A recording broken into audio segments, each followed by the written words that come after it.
everybody, thanks for tuning in to another episode of the Bulletproof Dental Practice Podcast. Today I'm just going to fly solo with a quick little tip and trick. Craig and I have been, I'm sorry we haven't been posting that much, but we've been working on some stuff for the summit and digging into some things in our personal lives. But you know, it's important that we keep the cadence and we keep delivering the value. So it's not lost on us. Just get ready for some amazing stuff we've got for summit. That being said, I wanted to jump on, and this is probably going to be maybe a 5-minute podcast, maybe even 5 to 10. But I wanted to talk about something that we've been talking about on the Bulletproof Network, and that is something that I've discovered using my Google Analytics. I will kind of go right to this screen. And if you're not watching, I will try, if you're listening to this just on the podcast, I will try and articulate it well so that you will understand.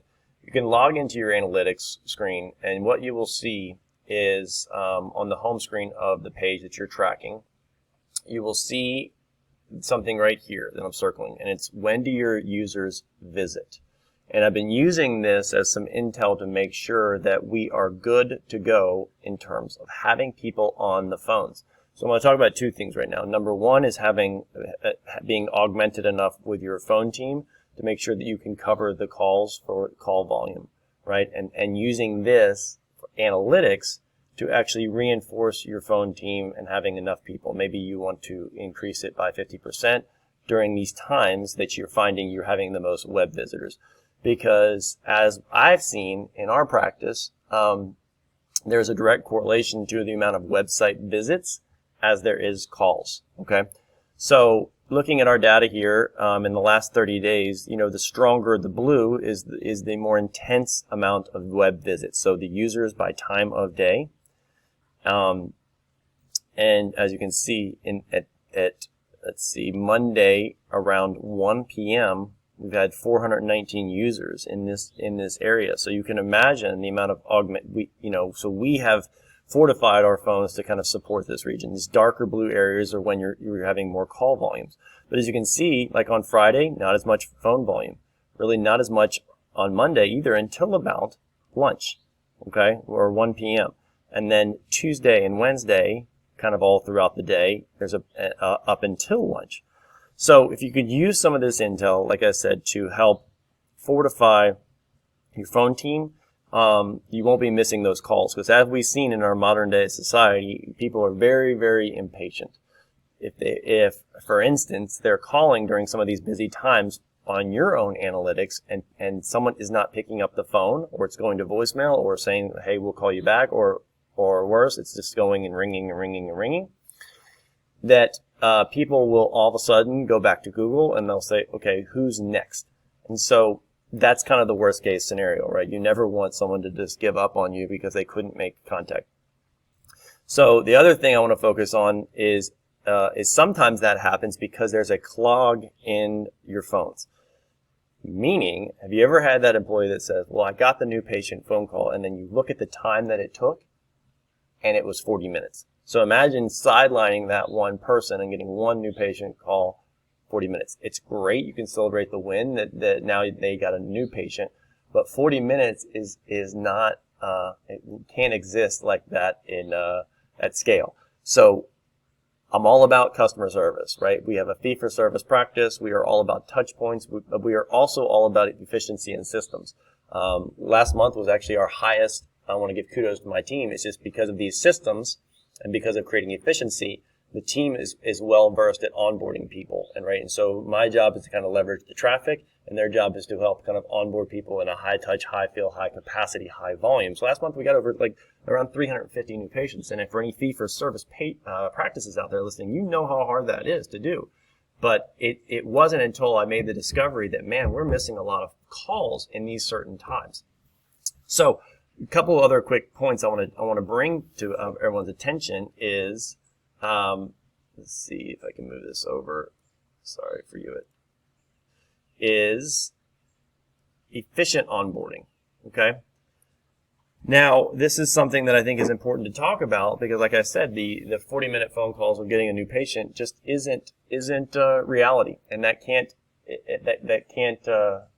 you'll have a lot of problems, right, with something like that. So you want to revisit your protocols for how your phone team answers the phone, and having a system designed to efficiently onboard the new patient, where they feel taken care of, they feel heard. And I would like to bring up 3 things that I think are very helpful if you don't have these. And you may have your own methodologies, but it's important to talk about here just so you can audit what I'm saying. I'm thinking about the audit of what you're saying, because I always say that in the summit, because I think it's so important that sometimes you will go and you will hear these things and you will say, I think auditing, just being self-aware of what your processes is great. You may hear something at summit even, or on this podcast, and say, yeah, it's a good way, but we do it a better way, right? And that's fine. I love that people say that. But it makes them reinforce and question, is their way superior in their own ecosystem? Yes or no. So I love that. So here are 3 things that I would say, to have you revisit or look at or just hear me out.